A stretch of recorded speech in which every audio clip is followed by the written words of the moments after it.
Hello दोस्तों, स्वागत है आपका हमारे यूट्यूब चैनल कॉमिक फ़ैन पर। दोस्तों, आज मैं आपके लिए लेकर आया हूँ भेड़िया और भोकाल की कॉमिक्स माया का जादू। और दोस्तों, जिन्होंने अभी तक हमारे चैनल को सब्सक्राइब नहीं किया है, चैनल को सब्सक्राइब ज़रूर कीजिएगा ताकि आने वाली कॉमिक्स की अपडेट आपको समय पर मिलती रहे। तो चलिए शुरू करते हैं भेड़िया और भोकाल का ये रोमांचक कॉमिक विशेषांक माया का जादू। संजय गुप्ता पेश करते हैं माया का जादू। कहते हैं इस संसार में कुछ भी समाप्त नहीं होता, क्योंकि जल, वायु, भूमि, आकाश और अग्नि से ही बना है ये समस्त संसार और उसमें रहने वाले प्राणी। यही कारण है कि किसी भी प्राणी का शरीर सदा के लिए इन्हीं पंच तत्वों में विलीन होकर रह जाता है। परंतु एक शरीर का इरादा निश्चय ही इन पंच तत्वों में सदा के लिए विलीन रहने का नहीं था। तभी तो पंच तत्वों से अलग हुए थे उस शरीर के अंश। और संसार की सबसे अधिक शक्तिशाली मायाविनी माया थी वह। भोकाल ने लोमड़ी से भी तेज अपनी बुद्धि का प्रयोग करके मुझे चमत्कारी और शक्तिशाली हीरो की मदद से राख तो बना डाला था, लेकिन वह मेरी शक्तियों का बाल भी बाका नहीं कर पाया। आज ग्रहों की स्थिति के विशेष नक्षत्र में होने के कारण मेरी वे शक्तियाँ और भी ज़्यादा प्रबल हो उठी, जिन्होंने मेरे शरीर के कणों को इकट्ठा करके आज मुझे मेरा शरीर दोबारा प्रदान कर दिया है। ऐसा करने में मेरी वे शक्तियाँ बहुत ही क्षीण हो गई हैं। इसी विशेष नक्षत्र में कई हजार वर्ष पूर्व मेरा व सुरविया का जन्म हुआ था। सुरविया मेरी जुड़वा बहन, एक ही माँ की कोख से एक ही साथ जन्म लिया था हमने। एक दूसरे को देखकर जीती थी हम दोनों, लेकिन हमारी इच्छाएं और शौक अलग अलग थे। जहाँ मुझ पर माया की शक्तियों को सिद्ध करके विश्व साम्राज्ञी बनने का जुनून सवार था, वहीं सुरविया को प्राकृतिक वातावरण में विचरना और शिकार करने का बहुत शौक था। सुरविया का वही शौक उसका शत्रु बन गया। एक हिरण के शिकार के चक्कर में उसका सामना वुल्फानों के अत्याचारी सम्राट वुल्फा से हो गया और वह वुल्फा के अत्याचार का शिकार हो गई। अपने तांत्रिक गुरु भाटिकी के साथ तंत्र जाल में फंसाकर अत्याचारी वुल्फा ने उसे अपनी पत्नी बना लिया, लेकिन वुल्फा को नहीं पता था कि सुरविया के रूप में वह अपना विनाश वुल्फानो ले गया है। क्योंकि जैसे ही मुझे वह सूचना मिली, वैसे ही मैंने खाई थी वह सौगंध। मेरी बहन सुरविया को धोखे से अपने राज्य ले जाकर तूने जो घिनौना कृत्य किया है, तुझे और वुल्फानो को उसका दंड मिलेगा वुल्फा।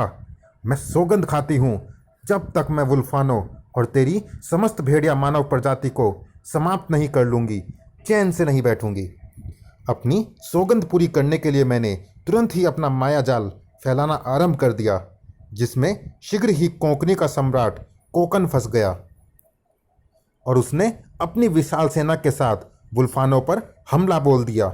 वुल्फा और उसके सैनिक भी युद्ध में किसी से कम नहीं थे। उन्होंने कोकनों से जमकर लोहा लिया, लेकिन चूंकि कोकनों के साथ मेरी माया शक्ति भी थी, कोकनों ने तबाह कर दिया वुल्फानो को। और इस तरह मैंने वुल्फानो, वुल्फा और उसकी समस्त जाति को समाप्त करने की सौगंध को पूरा कर दिया। भाटिकी मेरे प्रकोप से इसलिए बच गया क्योंकि उसे समाप्त कर देने वाली शक्ति मेरे पास नहीं थी।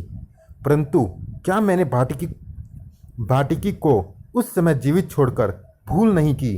क्या उसने अपने प्रयासों से वुल्फानो को दोबारा नहीं बसा लिया होगा? मुझे वुल्फानो जाकर देखना होगा, फिर वापस लौटकर मैं वुल्फानो की तरह ही तबाह करूंगी विकासनगर और उसके रक्षक महाबली भोकाल को। पलक झपकते ही वुल्फानो की वादियों में थी वह मायाविनी। तबाह, आज भी तबाह है वुल्फानो। कहीं कोई वुल्फानो वासी नहीं, कहीं कोई जीवन का लक्षण नहीं। अरे ये क्या? ये तरंगे बता रही है कि यहाँ जीवन है। महल में कोई भेड़िया मानव जीवित है। कैसे हुआ ऐसा? कोई भेड़िया मानव जीवित कैसे रह गया? महल में प्रवेश करते ही माया को चकित रह जाना पड़ा। यह स्वर्ण प्रतिमा, उस स्वर्ण प्रतिमा से ही जीवन के लक्षण वाली तरंगे निकल रही है। इसका अर्थ यह है कि स्वर्ण प्रतिमा जिसकी भी है वह मृत्यु को प्राप्त नहीं हुआ है। क्या रहस्य है ये? मुझे अपनी माया से पता करना होगा। माया ने चुटकियों में सब कुछ जान लिया। ओहो, ये तो मेरी बहन सुरव्या का पुत्र कोबी है और यह सुरव्या के साप से ही स्वर्ण प्रतिमा में बदला हुआ है। मेरा भांजा हुआ यह तो। माया की आंखों में एक क्षण के लिए खुशी की जो हल्की सी चमक आई, वह दूसरे ही क्षण क्रोध की भीषण ज्वाला बन गई। यह मेरा भांजा हुआ तो क्या हुआ, है तो अत्याचारी वुल्फा का लहू, है तो दुष्ट वुल्फा के अत्याचार का ज्वलंत उदाहरण। अगर यह जीवित रहा तो ना तो मेरी सौगंध, मेरा प्रतिशोध पूरा होगा और ना मेरी बहन की आत्मा को शांति मिल पाएगी। क्रोध अग्नि की ज्वालाएं बनकर माया के हाथों में आ बसा था, लेकिन वह उस स्वर्ण प्रतिमा को नहीं पिघला सका। ओहो, पर माया ने अपनी कोशिश बंद नहीं कर दी। लेकिन उस स्वर्ण प्रतिमा को नहीं पिघलना था, सो नहीं पिघली। हार माननी ही पड़ी माया को। बड़े से बड़े फौलाद को क्षण भर में पिघलाने वाली मेरी शक्ति आखिर इस स्वर्ण प्रतिमा को पिघला क्यों नहीं पा रही? क्या कारण है इसका? क्यों अभेद है ये स्वर्ण प्रतिमा? माया के सामने उत्तर तुरंत ही हाजिर था। ओह, मेरी बहन सुरव्या के शाप के कारण उसका यह पुत्र और दुष्ट वुल्फा के वंश को आगे बढ़ाने वाला कोबी नामक यह भेड़िया मानव स्वर्ण प्रतिमा में बदला हुआ है। शापित होने के कारण ही इस पर किसी भी विध्वंसक शक्ति का प्रभाव नहीं पड़ रहा। अब तो इसे तभी मारा जा सकता है जब यह शाप मुक्त होगा। तो क्या मैं इसके शाप मुक्त होने की प्रतीक्षा करूं?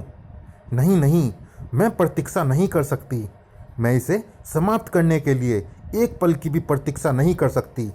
मुझे इसे तुरंत ही समाप्त करने के लिए कुछ और ही सोचना होगा। जल्दी ही माया ने एक रास्ता ढूंढ लिया। समय की सीमाओं में दूर कहीं भविष्य में यह अवश्य ही शाप मुक्त होकर जीवित होगा। मुझे इसके भविष्य में झांकना होगा और देखना होगा कि यह भविष्य के किस युग में और किस स्थान पर शाप मुक्त होकर जीवित हुआ है। भविष्य को खंगालना शुरू कर दिया था माया ने। जल्दी ही उसे सफलता मिली। आज से 5000 वर्ष आगे कलयुग में कोबी जीवित है, असम नामक किसी राज्य के जंगलों का रक्षक बना हुआ। भविष्य का असम नामक वह राज्य यहाँ से ज़्यादा दूर नहीं है। अगर इस युग में वह राज्य होता तो मैं एक क्षण में उस दुष्ट कोबी को मारने वहाँ पहुँच जाती, परंतु कलयुग में पहुँच उसे मारने के लिए मुझे समय की सीमाओं को लांघना होगा, भविष्य में जाना होगा मुझे, और यह कार्य मेरी शक्ति के बूते से बाहर है। इसीलिए अगर मुझे अपने सीने में धधकती प्रतिशोध की ज्वाला को अतिशीघ्र ठंडा करना है तो मुझे उस शक्ति को पाना होगा जो पलक झपकते ही मुझे 5000 वर्ष आगे भविष्य में ले जाए। और वह शक्ति मौजूद है विकास नगर में, भोकाल के संरक्षण में। और भोकाल के संरक्षण में किसी वस्तु के होने का एक ही अर्थ है, उसे पाने के लिए लोहे के चने चबाना। विकास नगर जिसके मुख्य द्वार की शोभा बढ़ाते हैं वे 2 विशाल चमत्कारी हीरे, कभी जिनकी चमक विकास नगर वासियों की आंखों को गौरव से और दूसरे राज्य वालों की आंखों को लालच से दमका देती थी, लेकिन आज उन विशाल हीरों की चमक खो चुकी है। एक दुखद घटना ने उन चमकते हीरों को कोयले में बदल दिया है। लेकिन उन हीरों ने अपनी चमक खोई है, अपना महत्व नहीं। विकास नगर वासियों के लिए ये काले हीरे भी चमकते हीरो जितने ही महत्वपूर्ण हैं, क्योंकि ये 2 गौरवशाली जीतों के प्रतीक हैं। अचानक हीरो के इर्द गिर्द खड़े सैनिकों को चौंक जाना पड़ा। अरे ये क्या? ये ज्वाला की धाराएं कहाँ से आकर हीरो पे गिर रही हैं और क्यों? इन हीरो पर ज्वालाएं मैं छोड़ रहा हूँ, क्योंकि मैं इन हीरो को पहले इनके चमकते हुए रूप में लाना चाहता हूँ और फिर इन्हें यहाँ से ले जाना चाहता हूँ। हीरो की बात छोड़ दुष्ट, यहाँ से तो तू अपनी जान लेकर भी नहीं जा सकता। हा हा हा, मुझ पर अस्त्र फेंको, खूब फेंको, क्योंकि मुहासुर को अस्त्र बहुत पसंद है। वह अपना मुंह खोलकर अस्त्रों को अपने मुंह में खींच लेता है और फिर उन्हें पहले से अधिक भयंकर रूप प्रदान करके अपने शत्रुओं पर उगल देता है। हम्फ! अद्भुत! हमारे अस्त्र उसके मुंह में समाने के बाद आश्चर्यजनक रूप से बड़े होकर हमारी तरफ बढ़ रहे हैं। उफ! बचो इनसे और प्रहार करो। बचना तो ठीक है, लेकिन और अस्त्रों से प्रहार करना ठीक नहीं। और भी ज़्यादा अस्त्र फेंक कर तुमने अपनी मुसीबत को और भी ज़्यादा बढ़ा लिया, क्योंकि मुहासुर के मुंह से जितने ज़्यादा अस्त्र समाकर बाहर निकलेंगे, जीवन को बचाने के अवसर उतने ही ज़्यादा कम होते जाएंगे। इस बार जो अस्त्र मुहासुर के मुंह से भयंकर रूप धारण करके निकले थे, उनके आगे सचमुच जीवन को बचाने के अवसर कम थे। मौत नाच रही थी सभी सैनिकों की आंखों में। अचानक मौत की जगह उनकी आंखों में जीवन की खुशियां बढ़ती चली गई, क्योंकि उन आंखों को वहां पहुंचती दिखाई दी थी रक्षा करने वाली ढाल और जालिमों का नाश करने वाला महाबली भोकाल। अपने अपवित्र विचारों को लेकर विकासनगर में घुसने से पहले अगर तूने एक बार भी भोकाल का स्मरण कर लिया होता तो निश्चित ही तेरे कदम ठिठक गए होते, तेरा कलेजा भय से थर्रा गया होता। जबकि हमले के लिए तुरंत ही संभला मुहासुर। मूर्ख मनुष्य, तूने मुझसे टकराने से पहले अगर एक बार भी मेरा स्मरण कर लिया होता तो आतंक के पसीने से नहा जाता तेरा शरीर। भय की अधिकता से किसी कोने में जाकर छिप गया होता तू। इसकी ज्वालाएं बहुत ही भीषण और घातक है।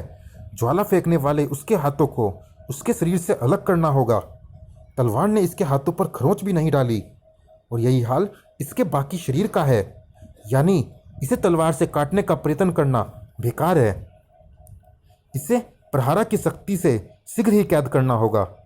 ओह, प्रहारा की शक्ति का ऐसा हाल होगा, भोकाल ने यह नहीं सोचा था, और ना यह सोचा था कि वह मुहासुर उस पर इतनी तेजी से प्रहार कर देगा। मुहासुर के रास्ते में रोड़े मत अटका। इस भवन के मलबे के नीचे सदा के लिए सो जा। मुहासुर के हाथों से निकली भीषण ज्वालाओं ने उस भवन के टुकड़े टुकड़े करके उसे भोकाल के ऊपर गिरने के लिए विवश कर दिया। भोकाल को भवन के मलबे के नीचे दबाने के बाद मुहासुर तेजी से हीरो की तरफ पलटा। इसी के साथ सारे दृश्य को अपनी आंखों से देखती माया के चेहरे पर खुशी का तूफान नजर आने लगा। भोकाल की शक्तियों को ध्यान में रखकर मुहासुर का निर्माण करना मेरे बहुत काम आया। अब मुझे ना कोई उन हीरो को उखाड़ने से रोक सकता है और ना उनकी स्वामिनी बनने से। अरे! अचानक अविश्वास के लक्षणों से भर गया था माया का चेहरा। और ऐसा होता भी क्यों ना, भोकाल उसे मलबे के ढेर से बाहर आता और मुहासुर पर वार करता जो दिखाई दे रहा था। ये हीरे विकासनगर का सम्मान है दुष्ट, और इस सम्मान पर जिसने भी बुरी नज़र डाली है, भोकाल ने उसका नामो निशान मिटा दिया है। ज्वाला शक्ति! भोकाल के स्मरण करते ही उसकी तलवार में समाई ज्वाला शक्ति भीषण रूप धारण करके निकल पड़ी। अब होना तो यह चाहिए था कि ज्वाला शक्ति मुहासुर के चिथड़े उड़ा देती, लेकिन हुआ कुछ और ही। पानी की तरह ज्वाला शक्ति को पी गया मुहासुर, और दूसरे ही क्षण पहले से कहीं अधिक भीषण रूप धारण करके मुहासुर के मुंह से निकली ज्वाला शक्ति। बाल बाल बचा भोकाल। हा हा हा! और वार कर अपनी घातक ज्वाला शक्ति का, और अधिक वार कर मूर्ख, क्योंकि उसे अपने मुंह में बंद करके और उसकी शक्ति को कई गुना बढ़ाकर तुझ पर ही छोड़ने में मुझे बहुत मज़ा आएगा। हा हा हा! इसे समाप्त करने के लिए कुछ और ही सोचना होगा, वरना ये मेरे वार से मुझे ही मार डालेगा। एक क्षण मुझे अपनी ज्वाला शक्ति फेंकनी बंद नहीं करनी, बल्कि उसे तो और भी ज़्यादा भीषणता से छोड़ना है, ताकि वह ज़्यादा से ज़्यादा ज्वाला शक्ति को अपने मुंह में सोख सके। और जैसे ही मुहासुर ज्वाला शक्ति की भीषणता को बढ़ाने के लिए अपना मुंह बंद करे, वैसे ही मैं सबसे पहले विद्युत की फुर्ती से आगे बढ़कर इसके हाथों को पकड़ लूं और फिर अपनी प्रहारा शक्ति से एक हाथ बनाकर इसके मुंह पर ढक्कन की तरह इस तरह चिपका दूं कि यह लाख चाहकर भी इसे अपने मुंह से ना हटा पाए। अब मुझे अपनी संपूर्ण शक्ति से इसके हाथों को पकड़े रहना है और उस क्षण की प्रतीक्षा करनी है जब इसके मुंह में भरी मेरी ज्वाला शक्ति भीषण रूप धारण करके इसके अद्भुत मुंह को ऐसे फाड़ डाले जैसे बंद ज्वालामुखी का उबाल पर्वत को फाड़ डालता है। जल्दी ही तरबूज की तरह खील खील हो गया मुहासुर का विशाल मुंह और शरीर बेजान होकर नीचे आ गिरा। ओह, बड़ा ही घातक शैतान था यह मुहासुर, लेकिन उसके यहाँ आने से एक लाभ हो गया। यह हीरे एक बार फिर अपनी चमक पा गए। लेकिन मुहासुर के प्रयत्न ने मुझे इस बात के लिए चेता दिया है कि इन हीरों को पाने के लिए ऐसी शक्तियाँ कभी न कभी आती रहेंगी, इसीलिए मुझे इनकी सुरक्षा का प्रबंध करना होगा। भोकाल उन चमत्कारी हीरो को बचाने का प्रयत्न करने में जुट गया था। चलिए दोस्तों, इस भाग में इतना ही। ये रोमांचक कॉमिक जारी है, अगले भाग में भी मिलते हैं इसी कॉमिक्स के अगले भाग में। तब तक के लिए धन्यवाद।